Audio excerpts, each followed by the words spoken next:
Okay, now we're in business.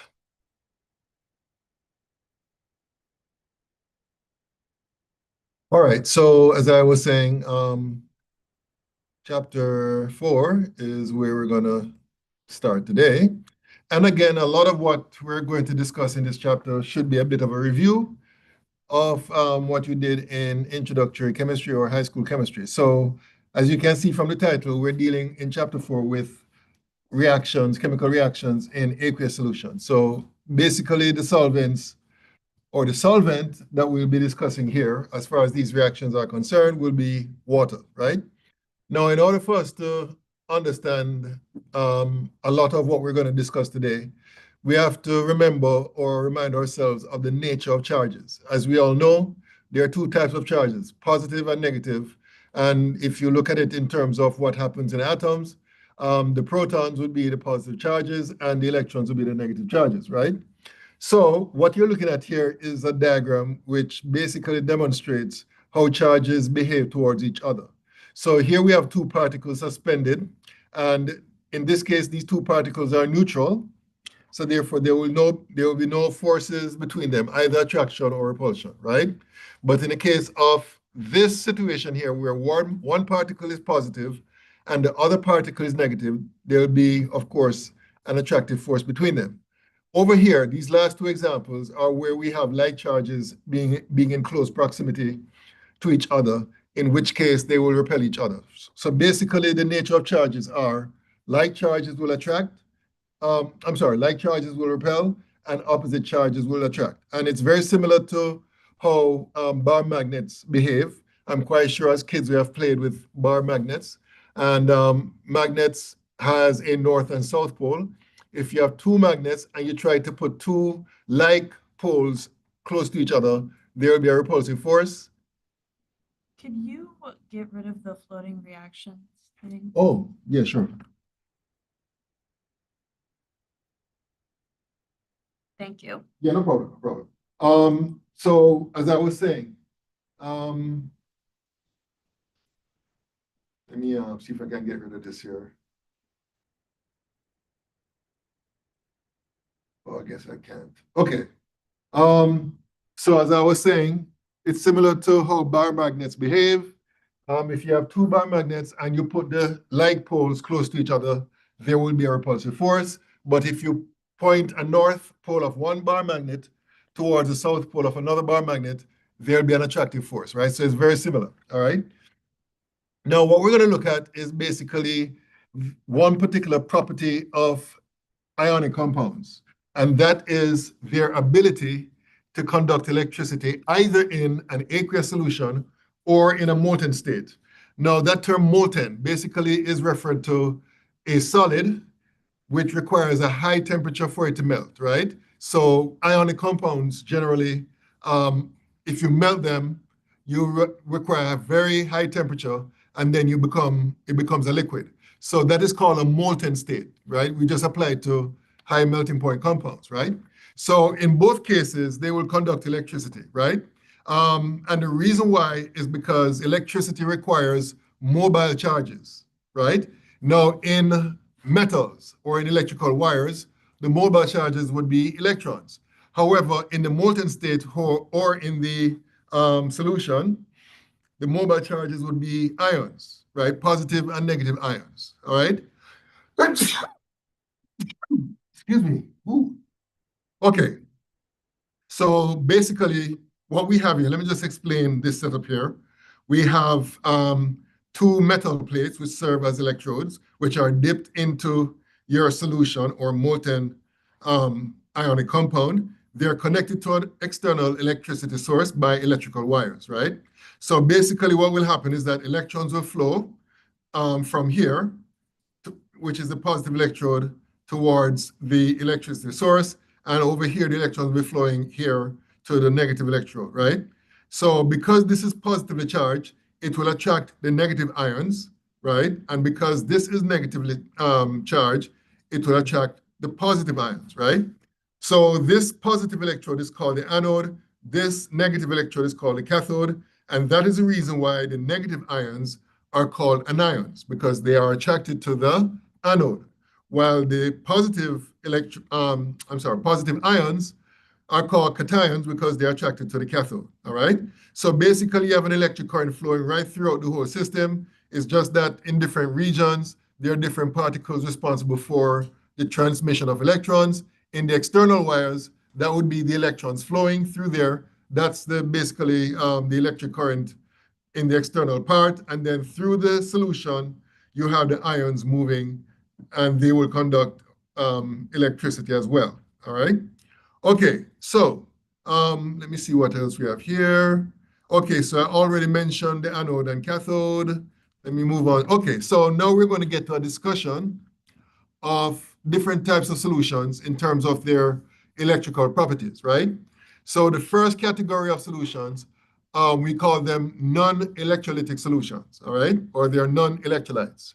And the reason why they're non-electrolytes is because these solutions cannot conduct electricity because there are no free-floating ions present in those solutions.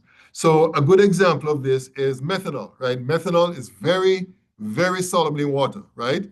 So if you add methanol to water, what will happen? No dissociation. There'll be no formation of ions, and therefore, because there are no ions in the solution of methanol, that means that methanol will not conduct electricity. And that is demonstrated in this picture right here, this photograph right here. So what we have here is our methanol solution here. We have 2 electrodes, and what we have done here is include as a part of the circuit this lamp right here. And as you can see, it's not lighting up, all right? So therefore, that indicates that no current is flowing through, all right? So that's basically what we mean by a non-electrolyte solution. Now, the other 2 categories of solutions are solutions that will allow for an electric current to pass through, but there are 2 subcategories. You have one that is called a strong electrolyte solution, and the other one would be a weak electrolyte solution. So in the case of the strong electrolyte solution, as the term suggests, the concentration of ions will be relatively high and therefore will allow for current to pass through. And that is demonstrated here in this picture right here. So the electrolytic solution that we're using here is sodium chloride, right? 1 molar sodium chloride. And basically when you put that into this beaker, put the 2 electrodes in, you see that the lamp lights up very brightly, right? So that indicates that the current is passing through the solution. And that's because the solution is a solution of a strong electrolyte, which is sodium chloride, right? Now, on the other hand, the picture to the right shows you what happens in the case of a weak electrolyte. In this case, the electrolyte is acetic acid, right? Acetic acid is a very weak electrolyte. In other words, the relative amount of ions produced in this situation would be relatively low, all right? And that is indicated when you put that as a part of the circuit. You'll notice here that the lamp lights up, but not as brightly as in the case of sodium chloride. So what that indicates is that the concentration of the ions in the case of acetic acid is very low compared to that in the case of sodium chloride, all right? So that's the difference between a strong electrolyte and a weak electrolyte. The strong electrolyte will conduct electricity brightly because the strong electrolyte dissociates strongly to form a lot of ions in the solution. The weak electrolyte, like acetic acid, does not dissociate as strongly. In fact, it dissociates partially, and therefore the concentration of ions present in the solution will be relatively low and therefore will not conduct electricity as well, all right? So that's the difference between a weak electrolyte and a strong electrolyte. Okay, so let's talk about ion concentrations in solution. And in this case, what we're talking about are basically strong electrolytes. So, firstly, let me talk about this representation here. In chemistry, whenever we have square brackets or square parentheses, and you have the formula of something within that arrangement, then you should read that as concentration of whatever is present in between the parentheses. So for example, if I were to give you this,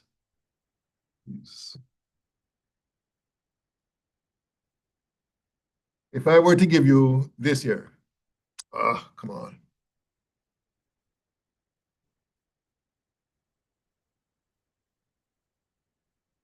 If I were to give you this,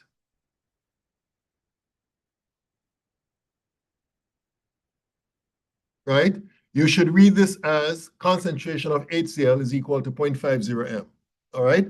So this is a symbolism that is used very often in chemistry. In fact, again, for those of you who have to do Chem 2, you're going to see this a lot when it comes to acids, bases, and equilibrium and so on. Okay, so let's consider a solution of 0.010 m sodium chloride, right? Now, sodium chloride, as we said before, undergoes a complete dissociation. It's a strong electrolyte. So therefore, all of the sodium chloride will be converted to the constituent ions, right? So this equation here represents what happens when sodium chloride dissociates. And based on the stoichiometry of this equation, what this tells you is that whatever the concentration of sodium chloride that you start off with initially, the concentration of the sodium ions and the concentration of the Cl- ions would be the same, because there's a 1:1:1 mole ratio between the sodium chloride that you start off with, the sodium ions that are produced, as well as the chloride ions that are produced. So therefore, we can say that based on the information provided here, when you add the sodium chloride to the water, the concentration of the sodium ions would be 0.010 m, and the concentration of the chloride will also be 0.010 m. And in addition, we can say that the total ion concentration in this solution is equal to 0.020 m. So basically, all we have to do is add up the concentrations of all the ions present, and that would give you the total ion concentration. All right? So that's basically how that works in terms of the dissociation. So basically, if you want to find out the concentration of the ions present when a strong electrolyte dissociates, you have to take into account the equation and the stoichiometry of the dissociation. I think I have another example here. No, I don't. Okay. So let's say, for example, instead of sodium chloride, let's say you're given 0.010 m potassium sulfate. All right? So in this case, the potassium sulfate will dissociate completely to form 2K plus SO4 2-, right? And these two would be aqueous and aqueous, all right? So in this case, given the initial concentration of the potassium sulfate, we can say that the concentration of K plus will be equal to 2 times 0.010 m, which will be equal to 0.020 m. Because of the 2 here, that's why we multiply by 2 here. And then the concentration of the sulfate ion would be equal to 0.010 m. So therefore, the total ion concentration in this case will be equal to 0.020 m plus 0.010 m, which will be equal to 0.030 m. All right? So that's just another example of how you can determine the concentrations of the ions based on the dissociation of the ionic compound that you're going to start off with. All right? Okay, any questions about this? Any questions? Any questions? Any questions out there in Zoom?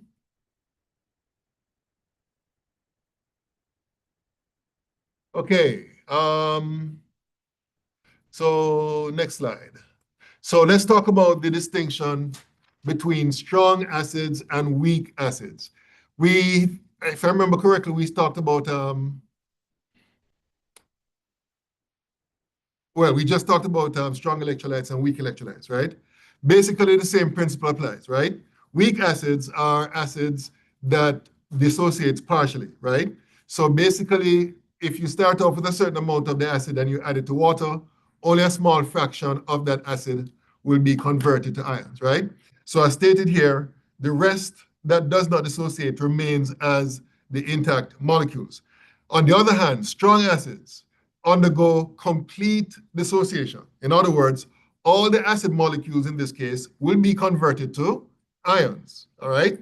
So that's the difference between weak acid and strong acids. And because strong acids undergo complete dissociation, they are also good conductors of electricity, all right? So that's the difference between strong acids and weak acids. Now, in order for us to represent what happens when an acid dissociates, especially when it's a weak acid, the appropriate use of arrows is important, all right? In the case of weak acids, we use double arrows to indicate that the dissociation is not complete. And I think the next slide has an illustration of that. Right, so this is acetic acid here. It undergoes partial dissociation to form the acetate ion, which is this right here, and H plus ions. Now, the double arrows I was talking about is what you see right here. What this indicates is that there's a back and forth between the acid that you're going to start off with and the ions that are produced, right? So basically what this is saying is that when the acetic acid dissociates, then basically at the same time, you're going to have the acetate ion combining with the H plus to get back to the acetic acid, right? So that back and forth takes place continuously, right? And again, I like to refer to what you're going to be doing in Gen Chem 2. You're going to see a lot of this here. We call this a state of dynamic equilibrium, where the rate of the forward reaction is equal to the rate of the reverse reaction. So when you get to that state of dynamic equilibrium, the concentrations of the acetic acid, the acetate ion, and the hydrogen ions remain fixed, all right? And in General Chemistry 2, there are like 3 chapters which basically deals with equilibrium and consequence of it as it relates to other types of reactions, all right? So that's what happens in the case of a weak acid. The ionization is limited, and therefore the concentrations of the ions will be relatively low because of the back and forth taking place. And this diagram here is basically the ball and stick model representation of the same thing, all right? Okay, so that's what happens in the case of weak acids. Okay, so how do we distinguish between a strong acid or a weak acid? In other words, let's say you're given a question, and in order for you to answer the question, you have to know whether or not you're dealing with a weak acid or a strong acid, all right? Well, conventionally speaking, what you'll find is that in most, if not, well, in most textbooks, strong acids, in terms of the formula, is written such that the hydrogen is placed first, and then you write down everything else, right? So HCl, or H2SO4, or HNO3, right? The hydrogen is indicated first, and then the rest of the molecule is following, right? That's the convention for strong acids. And then for weak acids, they put the hydrogen, which is ionized, at the end of the formula, right? And that's another convention that is used in a lot of textbooks. But admittedly, that's not used in all chemical literature, all right? So basically, this is what you have to do at this level in Chem 1. These 6 acids, you need to memorize them as strong acids, all right? Hydrochloric, hydrobromic, hydroiodic, nitric, sulfuric, and perchloric, right? You all need to remember these, memorize these as 6 strong acids. So therefore, any question you're given, right, and these acids are involved, and the acidity is important, whether or not it's a strong or weak acid, then you need to remember that these acids are strong acids, right? Now, let me mention something about sulfuric acid, because sulfuric acid in this list is a bit unique, because you'll notice in the case of sulfuric acid, there are 2 hydrogens, right? All the other acids in this list have 1, right? But sulfuric acid has 2 hydrogens. And what that indicates is, let me see if I can squeeze it down here.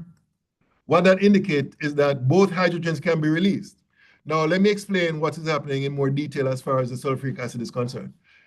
I'm going to start off with the H2SO4 here. So when one H plus ion is released, you're going to end up with H plus, and then you're going to end up with HSO4 minus, all right? So this here is a strong dissociation, all right? Now, this HSO4 minus can potentially act as an acid. So let me write down this here. HSO4 minus, when it dissociates, oops, it forms H plus SO4 2 minus. But here's the thing about this dissociation. This dissociation is weak. So in other words, not only do we have the arrow going in this direction, but we also have the arrow going in that direction. You have this back and forth like I described earlier with the acetic acid, all right? So this is also something that you need to remember when it comes to specifically sulfuric acid. It has 2 hydrogen ions that it can release, but the first one will be released strongly. The first dissociation is going to be a strong dissociation, but the second dissociation is going to be weak, all right? So you need to remember that as well, okay, when it comes to sulfuric acid. So remember again, you need to memorize these 6 strong acids. One thing that can make it easier for you to remember it is that these acids are acids from group 7, right? Chlorine, bromine, iodine, right? So hydrochloric, hydrobromic, hydroiodic. And then these, you just simply have to remember them: nitric, sulfuric, and perchloric, all right? Okay, so those are the strong acids. As far as bases are concerned, you can have strong and weak bases.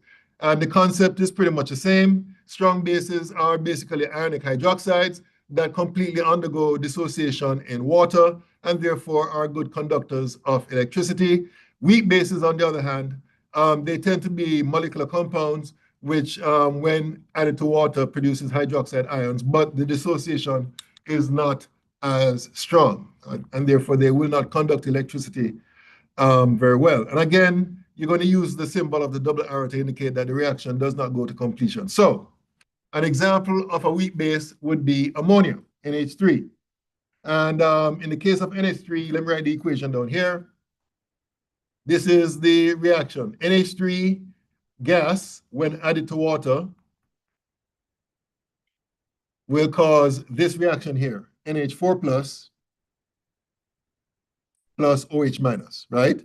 And because this reaction produces the OH minus, that means that ammonia is acting as a base, and it's a weak base. So therefore, again, we have the double arrows indicating that an equilibrium system will eventually be produced, all right? So that's what happens when you compare strong bases to weak bases. Strong bases undergo complete dissociation. Weak bases undergo partial dissociation. Now, again, just as we learned about strong acids, that you need to memorize the 6 acids I gave you, you need to memorize these bases as strong bases, right? And this is an easier list to remember because these are basically the hydroxides of group 1A and 2A, right? So basically all the hydroxides of group 1A and 2A, you can consider for all purposes for this course to be strong bases, right? Pretty much all of the bases that you're going to meet at this level will be weak bases, all right? Okay, so what next? All right, so let's talk about the neutralization reaction. And this is the reaction between an acid and a base to produce what is called a salt and water. And the composition of the salt is dependent on the acid and base that you'll be starting from. So to start off with a simple example, if you take hydrochloric acid, which is an acid, and react it with potassium hydroxide, then the product, one of the products will be water, and the other product in this case is potassium chloride, right? So you can figure out what the formula of your product is, because basically what will happen is that the hydrogen from the acid will come together with the hydroxide ion from the base, and that's how the water is formed, right? And then the chloride will come together with the potassium, and that's how the potassium chloride is formed. All right, so that's basically how you can figure out the formula or the composition of the salt, right? And as stated here, indicators are commonly used to tell whether or not the neutralization is complete or the solution is acidic or basic. Let me give another example of this. Let's say the acid you're using is sulfuric acid, and let's say the base you're using is calcium hydroxide.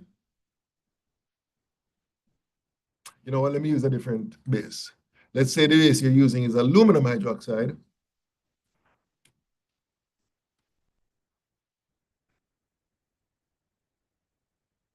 Okay, so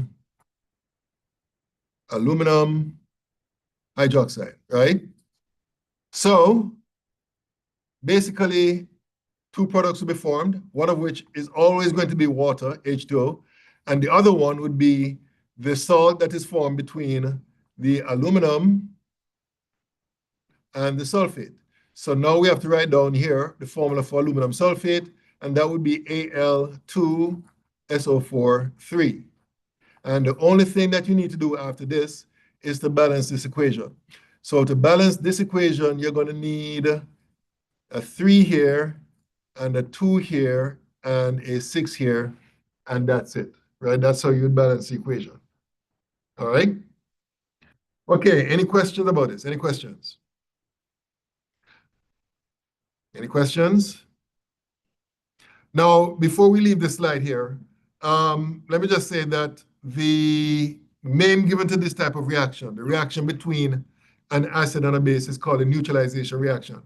And the premise on which this name reaction is based on the fact that you're reacting something acidic with something basic, and therefore the acidic properties will cancel out the basic properties, and therefore the products will be neutral, right?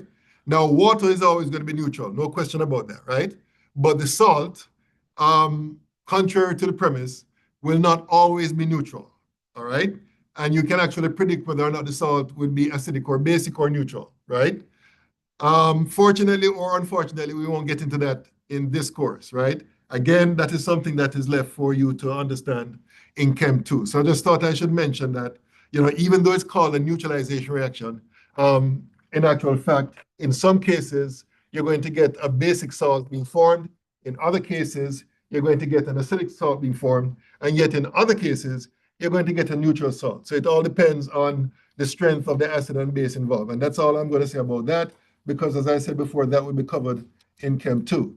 Okay, so let's get into a discussion of what we call the net ionic equation for a reaction. And we're going to use this, we're going to apply this to what we just discussed with respect to neutralization reaction, right? So basically, there are some reactions where you have species that remain unchanged as you go from the reactant side to the product side. And we call these species spectator ions, right? They're called spectator ions because all they do is sit around and watch and do not participate in the reaction, right? Now, the other ions, we call them the participants because these are the ions that actually are involved in the change that we're observing, right? So basically, what we're going to learn right now is based on the initial equation that you'll be given for a reaction, you can determine what the net ionic equation is based on the fact that the spectator ions are not participating and the participating ions are actually participating, and therefore you're going to see how those participants end up reacting to form the products, and the equation, the net ionic equation, will reflect that, right? So the example we're going to use is the same example that we saw before, the reaction between hydrochloric acid and potassium hydroxide to form potassium chloride and water, all right? Now, this is called, by the way, and again, this is a bit of a misnomer, this is called the molecular equation. If you look in most textbooks, that's what they call it. But it's a bit of a misnomer because not all the substances involved are molecules, right? Some are ionic compounds, right? But unfortunately, or fortunately, I don't know, we just use the molecular equation to describe that equation. Okay, so let's say you're starting off with the molecular equation.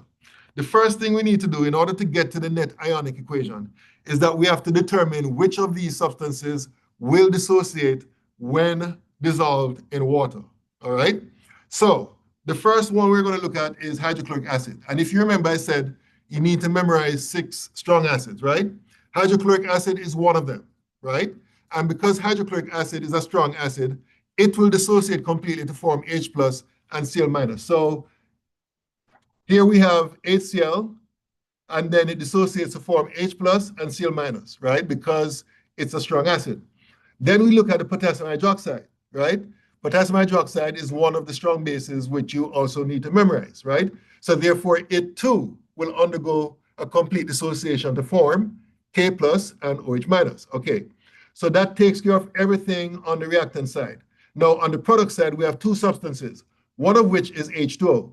H2O is not an ionic compound, so therefore it will not dissociate strongly. So basically, we're just going to write it like this without any changes, right? And then we get to potassium chloride in an aqueous solution. And basically, whenever you have any ionic compound that is dissolved in water, then it will dissociate.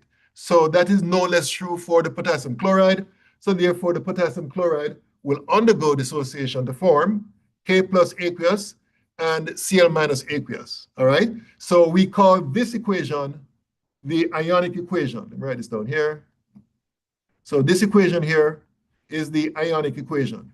So this equation basically shows you all the ions that will exist in the aqueous solution as a result of the dissociation of particular ionic compounds or acids or bases, all right? Now, the next step, remember now, the aim is to get to the net ionic equation, which shows you only the ions or the species that are participating in the equation.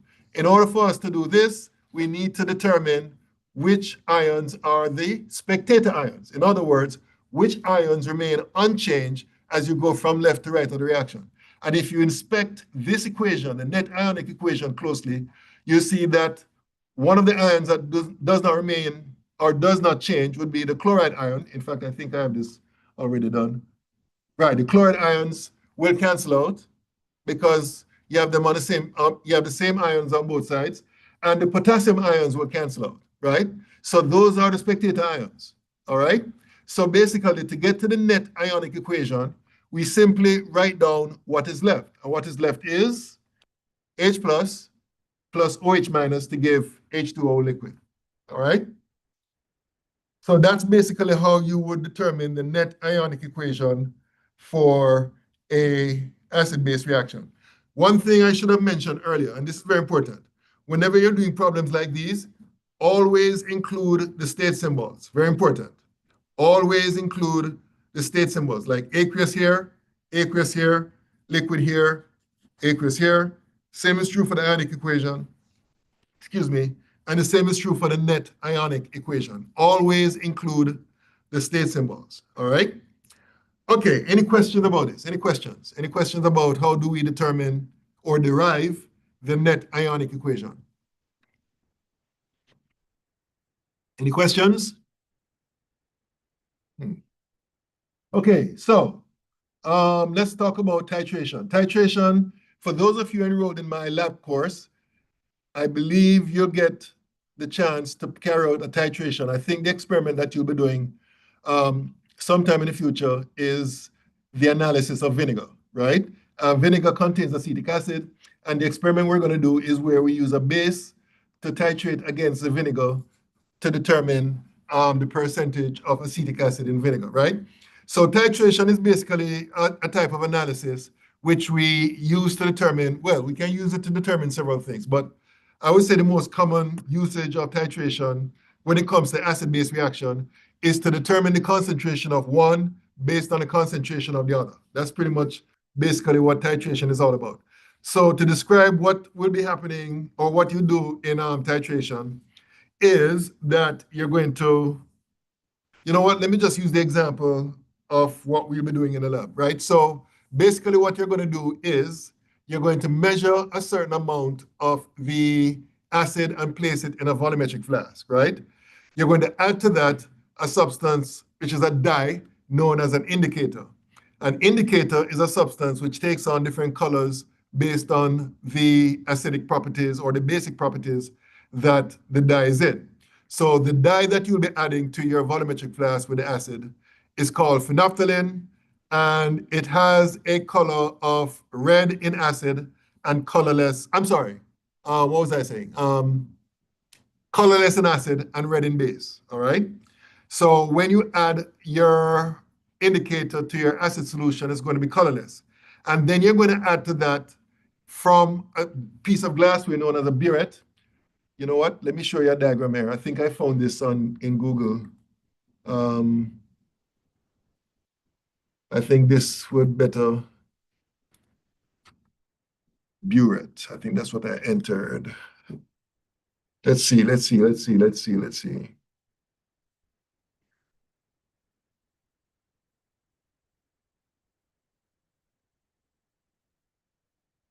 Okay, this thing is slow. Okay, where did I find that? There's a diagram which I found, and I can't seem to find it now.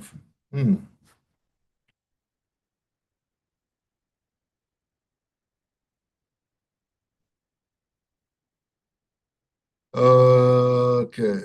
Okay, let me try this. Let me use this one right here. Maybe this would. Okay, so this is a very simple representation. So basically, well, in the experiment that we'll be doing in the lab, you won't be using a beaker, you'll be using a volumetric flask, right? This is where Hello. I think there's somebody online. oh Hello. yeah, Hello. yes. Hello. Hello. Oh, the microphone didn't work for a Mr. second. Soria, that's you? Hi, baby. I think I should Okay. person. Let me see here. Hold on.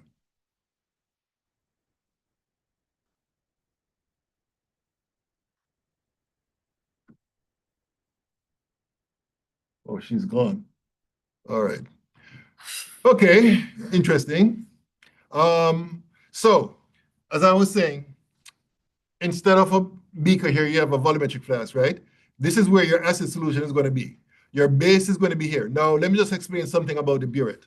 The burette is a long cylindrical piece of glassware, right? And what you'll notice when you actually see it is that the way it's graduated, it starts at 0 at the top, and then the volume readings increases as you go down. The burette comes in different sizes. The ones that we have in our lab are 50 mil burettes, right? So it starts at 0 at the top and then 50 mils at the bottom, right?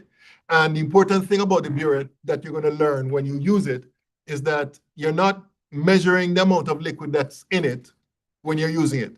Basically, you're using it to measure the amount of liquid that is dispensed from it, right? So if you start with the liquid level at 0, and let's say you open up the stopcock down here, and then it runs down to, let's say, 30 mils, right? Then you know that the difference between the 50 and 30 is the amount of liquids that you dispense from it, right? So basically, you're going to have your base here, you're going to have your acid here, and then what you're going to do is turn on the stopcock. You're going to run the base into your acid. And remember now, the acid will have the indicator. Initially, it's going to be colorless, but because the solution becomes more basic, then eventually it's going to become red or pink, depending on the intensity of the color, right? When it becomes totally pink, you turn off the burette and then you take your second reading. And then based on the data collected, you can determine, things like, for example, in our case, the percentage of acetic acid present in vinegar, right? So for those of you enrolled in my lab, that experiment is basically what you're going to do, which is an acid-base titration to determine the percentage of acetic acid in vinegar. And let me just say there are different types of titration. We're talking about acid-base titration now, but you can also have what is called redox titration. You can have precipitation titration, and there are others, right? But for our purposes at this stage, we're focusing on acid-base titration, all right? I want to show you another image which shows you what the burette looks like. And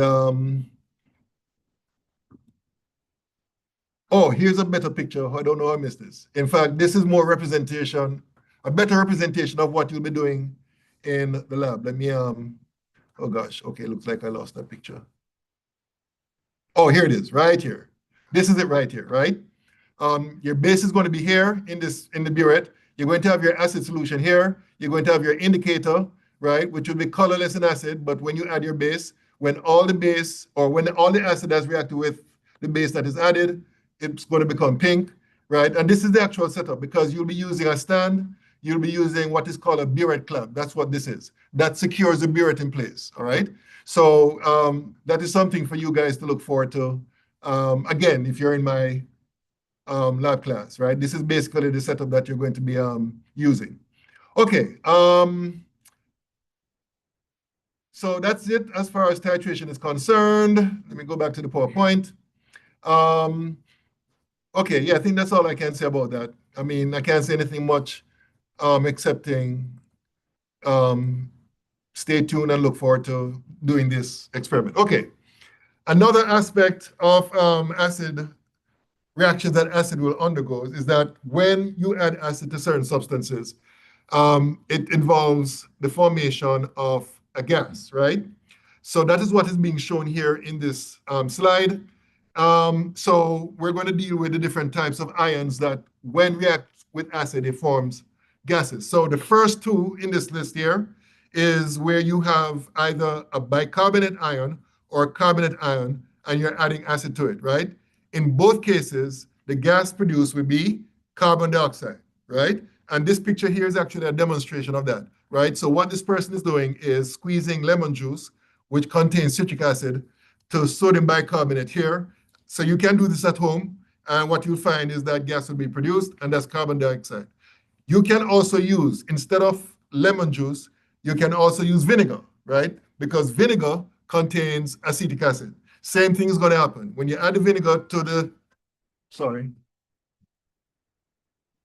when you add the vinegar to the sodium bicarbonate, same thing is going to be observed, the formation of carbon dioxide, all right?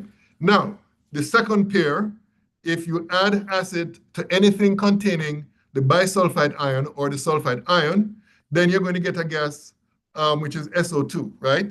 Now, this I would strongly recommend you don't do at home, right? And the reason why is because sulfur dioxide, it affects your respiratory system. You start choking and coughing and all that.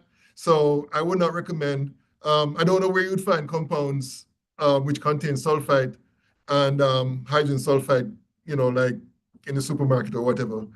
These are basically compounds produced by the chemical industry, and I think you have to have the proper license and so on to obtain that. In any case, I would recommend that you do this at home, but this is just another example of a reaction where acid will react, in this case, with the bisulfite or sulfide ions to form sulfur dioxide.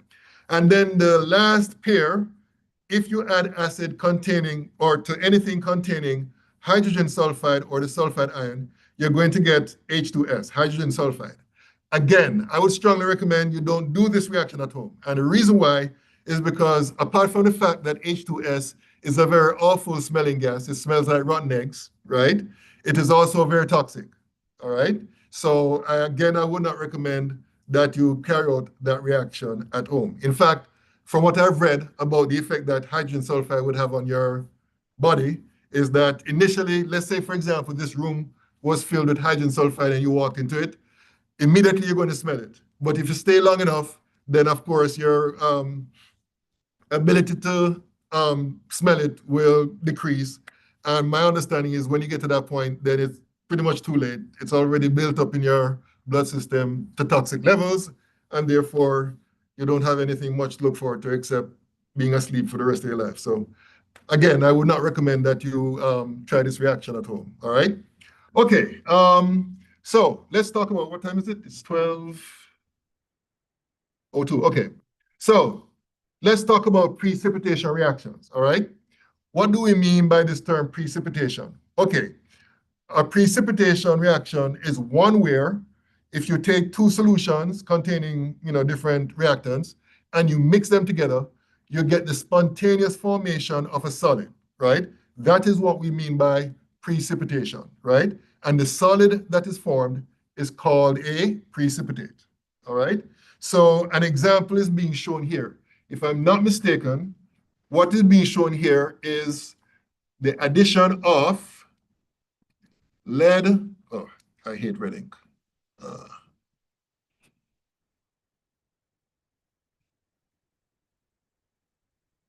Lead to nitrate plus potassium iodide, aqueous, to form lead to iodide, solid, plus potassium nitrate, aqueous. All right? And to balance this, we need a 2 here and a 2 here, all right? So that's a reaction that is being shown in this picture right here, all right? The solid pale yellow precipitate form here is the lead to iodide, right? So here we have two aqueous solutions that we're mixing together, and you have the spontaneous formation of a solid, and that is what we call a precipitation reaction. So in this particular case, the lead to iodide is the precipitate. Okay, Now, what's important when it comes to these reactions is our ability to make predictions as to whether or not a precipitate would form. And that leads us to this chart here, which is a part of the packet that I have posted in Canvas for you guys, which will be available for you guys to use in your test. So these are basically what we call the solubility rules of ionic compounds, all right? So basically, you can determine whether or not your precipitate formed will be soluble in water, right? If it's not soluble, then the precipitate would form. If the compound that is produced is soluble in water, then there's no precipitate that would be formed. So just to illustrate how to use these rules, let's look at the first line.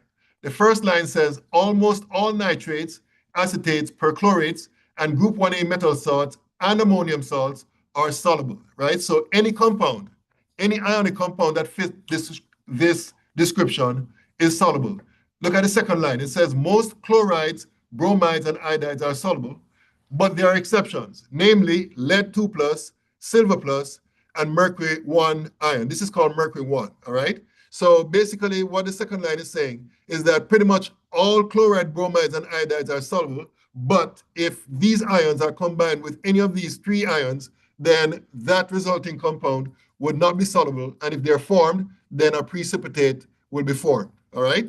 And so on and so forth for the rest of the rules, right? So you'll have access to this so that you can make predictions as to whether or not a particular reaction will form a precipitate, all right? And in fact, let me see here. Okay, before we get to the example. So this is basically a list of different precipitation reactions and their practical applications, right?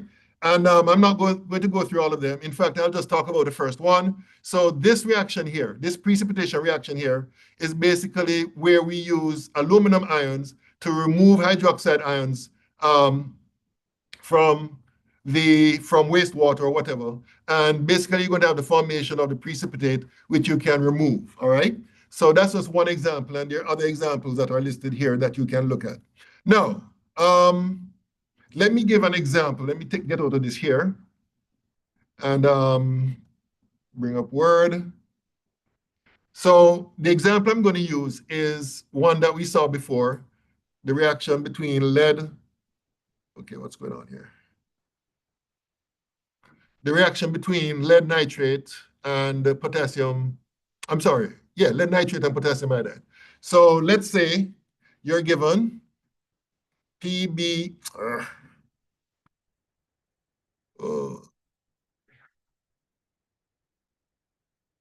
okay, so let's say you're given PbNO3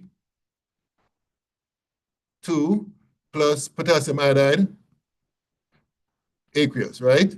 Now, let's say you're just given these two, and the question you're being asked is, will a precipitate form when these two react, all right? So you should have learned from your introductory chemistry that basically the type of reaction that would take place here would be a double displacement reaction, where there's an exchange of ions, right? So in other words, the lead will come together with the iodide to form PbI2, and the potassium will come together with the nitrate to form KNO3, aqueous, right? Well, before I put aqueous, so that would be the, those would be the products. And then the next thing you need to do is balance this. As we said before, to balance this, we need a 2 here, and we need a 2 here, right? Now, the next thing we need to do is to determine whether or not this and this would exist as solids in water. So that means you have to go back to the table. Let me go back to the table here. Right, this is the table that you're going to use, right? So,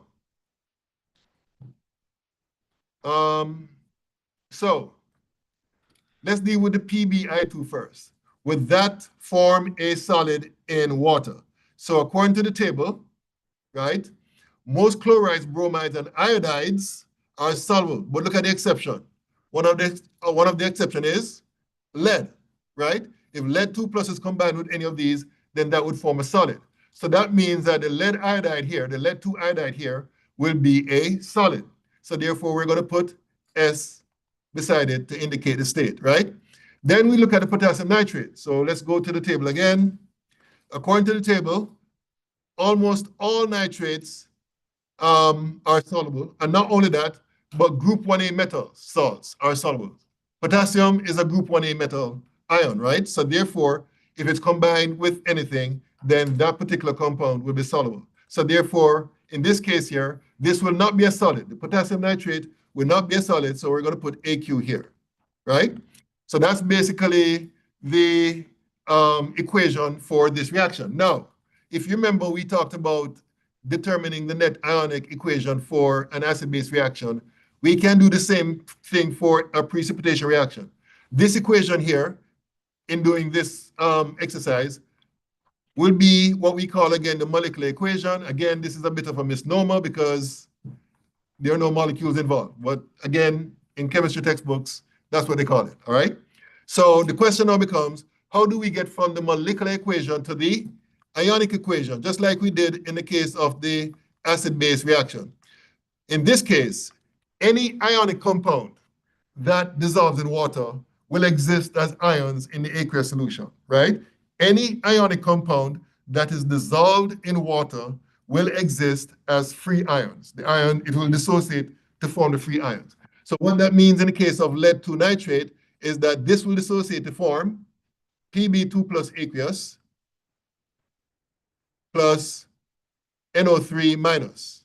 And because you have a 2 here, we have to multiply by 2 here. So you're going to have 2 NO3 minus, right? We do the same thing with the potassium iodide. Please note there's a 2 here. So when the potassium iodide dissociate, you're going to end up with 2K plus aqueous plus 2I minus aqueous. All right?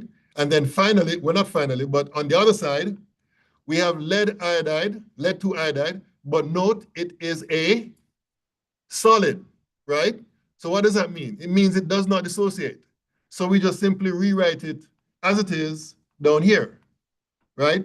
Because it's not in an aqueous solution, so therefore it will not dissociate, right? And then finally, in the case of potassium nitrate, it's aqueous, so that will dissociate. So you're going to end up with 2K plus aqueous plus 2 NO3 minus aqueous. And of course, you multiply each of these by 2 because we have a 2 in front there, right? So this would be the ionic equation, all right? So how do we get now from the ionic equation to the net ionic equation? And if you remember the example that we did before in the case of the acid-base reaction, to get from the ionic to the net ionic equation, we identify and cancel out the spectator ions, right? Remember, the spectator ions are the ions that do not change or remain unchanged as you go from reactants to products. So my question to you is this: what are the spectator ions in this case? Yes, sir. It'll be the potassium and the nitrate. Exactly. The potassium ions will cancel out and the nitrate ions will cancel out, right? So everything that is remaining will constitute the net ionic equation, right? And the net ionic equation in this case will be Pb2 plus aqueous plus 2I minus aqueous to give Pbi2 solid. And that would be the net ionic equation. All right? Any questions about this example? Any questions? Any questions? Any questions? Any questions out there in Zoom?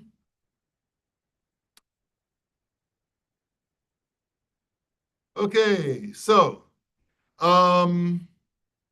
let's go back to the PowerPoint. So we did that, we did that. Okay, so now we're going to get into redox reactions, and I think this is going to be the last topic for today. So, and I'm not sure you would have met this in your introductory chemistry, so I will proceed a bit slower in discussing what we call redox reaction, all right? So there are certain reactions where you have the transfer of electrons from one reactant to the other, and you end up with products, all right? And these reactions are called redox reaction. Redox is an abbreviation which means reduction and oxidation. So what we're going to do is talk about what do we mean by these terms, right? So basically, if you have a substance that is losing electrons, we say that that substance or a particular atom in that substance is undergoing oxidation, right? So oxidation is the loss of electrons, right? And then if you have a substance that is gaining electrons, we say that that substance is undergoing reduction, right? So oxidation is the loss of electrons, reduction is the gain of electrons. And there's a mnemonic which you might find useful in terms of remembering the definition of oxidation and reduction. It's oil rig, right? So that stands for oxidation involves loss of electrons, reduction involves gain of electrons, right? So I don't know if you'll find that helpful, but some people do. All right. So that's basically what oxidation and reduction is, right? As you're going to see shortly, you cannot have one without the other, right? If you have oxidation taking place in a reaction, then reduction must be taking place, because if electrons are leaving one substance, it must be added to the other substance. You cannot have one without the other, all right? Okay, so in order for us to have a better understanding of these types of reactions, we need to talk about what is called the oxidation number, right? The oxidation number, the way I look at it as a measure of how oxidized a particular atom is, right? And here's the definition of an oxidation number right here. It is a charge the atom, go back to this here, get the pointer. It is a charge that an atom would have in a molecule or an ionic compound if you have the electrons completely transferred from one atom to the next, all right? So there are some rules for determining the oxidation numbers of different atoms in different situations, all right? So I'm going to go through these rules, right now. The first rule is the easiest one. For any free element, right, that exists, in nature, whatever, the oxidation number of that element is 0, right? And I think I have some examples here. So any element, it doesn't matter if it's by itself, right? Sodium, beryllium, potassium, whatever, right? Even diatomic molecules or polyatomic molecules by themselves, right? You can assume that the oxidation number of the atoms in that element in that state would be 0, all right? So that's the first rule. That's the easiest rule, right? The second rule is dealing with monatomic ions, right? So we're talking about ions like these here, right? Only one atom that is either losing or gaining electrons to form an ion, right? When you have these monatomic ions, whatever the charge is, that would be the oxidation number, right? So for example, in the case of lithium, where the charge is +1, its oxidation number is +1. In the case of iron 3, where the oxidation number is +3, then where the charge is +3, then the oxidation number is +3. And in the case of the oxide ion, where the charge is -2, then the oxidation number is assumed to be -2 as well, right? So for monatomic ions, whatever the charge is that is carried by that ion, then that would be the same as the oxidation number, all right? Okay, rule number 3. When it comes to oxygen, now this particular rule is specific to oxygen, right? Basically, if oxygen is bonded to another element, right, then the oxidation number of oxygen in those compounds would be -2, with the exception of compounds that contains the peroxide ion or hydrogen peroxide itself, in which case the oxidation number is -1. And I just noticed here that the wording here is not really complete. So let me just add a little thing here. The oxidation number of oxygen is usually -2. Let me just add here, in their compounds. Make a note of that, please. In their compounds. All right? So that's the oxidation number. The oxidation number of oxygen is usually -2 in their compounds.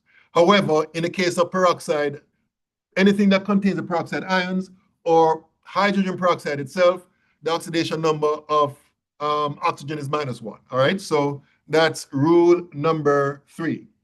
Then we get to rule number 4, which says the oxidation number of hydrogen is +1. So this rule specifically has to do with +1. And again, I have to basically add the same thing here, +1 in their compounds. Make a note of that, please. All right? Except when hydrogen is bonded to a metal. Let me get rid of that thing. How do I get rid of this? Oh, okay.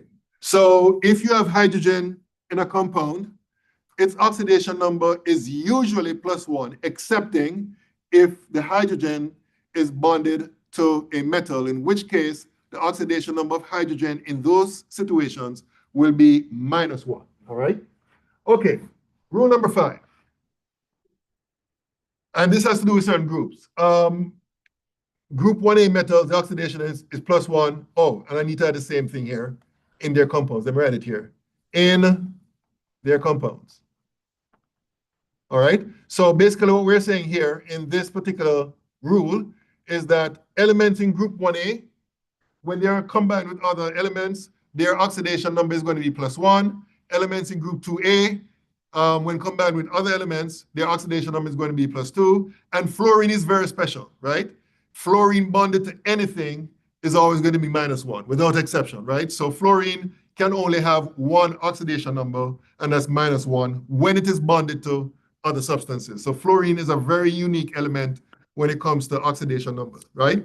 And then the 6th rule, which is used to help you to determine the oxidation of elements not described in the previous 5, the sum of the oxidation numbers of all the atoms in a molecule or ion will be equal to the charge carried by a molecule or ion. So this rule is useful for calculating the oxidation numbers of atoms which were not described in the previous 5 rules. And I'm going to show you an example of this. Suppose I gave you the bicarbonate ion, and the question is, what is the oxidation number of all the atoms present in this formula, right? Well, based on the previous rules, we know that in rule number 3, we talked about oxygen having an oxidation number of -2, and in rule number 4, we talked about hydrogen having an oxidation number of +1. So we already know what the oxidation numbers of hydrogen and oxygen is. Now, for carbon, we don't know what the oxidation number is based on the previous 5 rules, right? But we do know, based on rule number 6, that all the oxidation numbers, when added, will be equal to the charge. In this case, the charge is -1, right? So basically, all we have to do is set up an equation, right? So that's the ion right there. Oxygen has an oxidation number of -2. Hydrogen has an oxidation number of +1. So basically, we set up an equation, right? Where 3 times -2 would be the total oxidation number of 3 oxygen atoms, +1, which is the oxidation number of hydrogen, plus the unknown, which is carbon, right? And that would be equal to -1 because that's the total charge on the ion. And therefore, all you have to do is solve for the unknown, which is the oxidation number of carbon, and that turns out to be equal to +4. So even though you don't know directly what the oxidation number of carbon is in this case, but you can determine it indirectly based on the oxidation numbers of all the atoms present and the fact that the sum of the oxidation numbers is equal to the charge carried by the ion, which is equal to -1. And from there, you can solve for the oxidation number of carbon. All right? Okay, any questions about this? Any questions? Any questions? Any questions? Okay, moving along. So how do we identify redox reactions? How do we identify reactions where we have the transfer of electrons from one substance to another? I think I should stop here because it's now 12:23, and I don't want to start this particular topic and stop in the middle of it. Okay, so I'm going to stop here for today. All right. So just to remind you, on Friday, your test will be based on chapters 1 and 2. Unfortunately, I'm still grading your chapter 2 assignments, but I've posted the answer key online, so you can use that to help you to review. All right? How do we turn in assignment number 3? Good question. I think, did I set up a Dropbox for that? Yeah, you didn't post a place to submit it at, so I was wondering if it needed to be. Okay, let me set up that right now.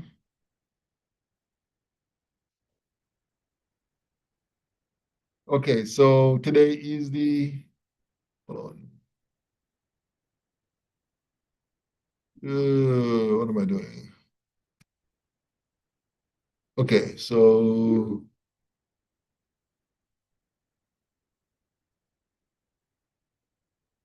okay, today is 17th. Okay, I'll give you until Monday because of your test on Friday. I'm going to give you until Monday to do it. So let me go here.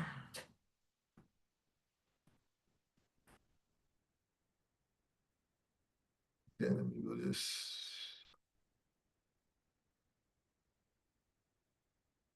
Okay, so this is today, and then this will be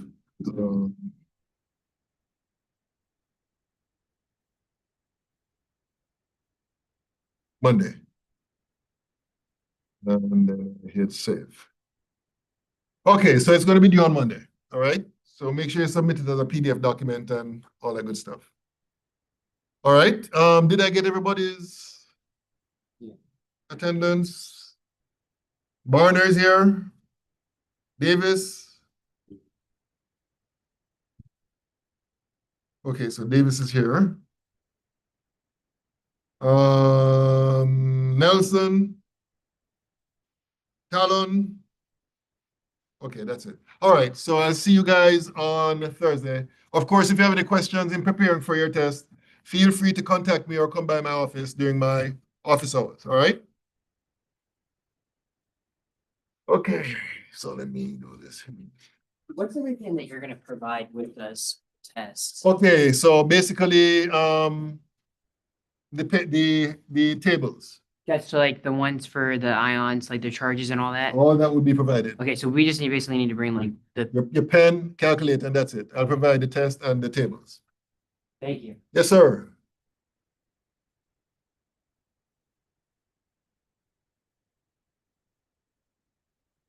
Okay, for you guys online in Zoom.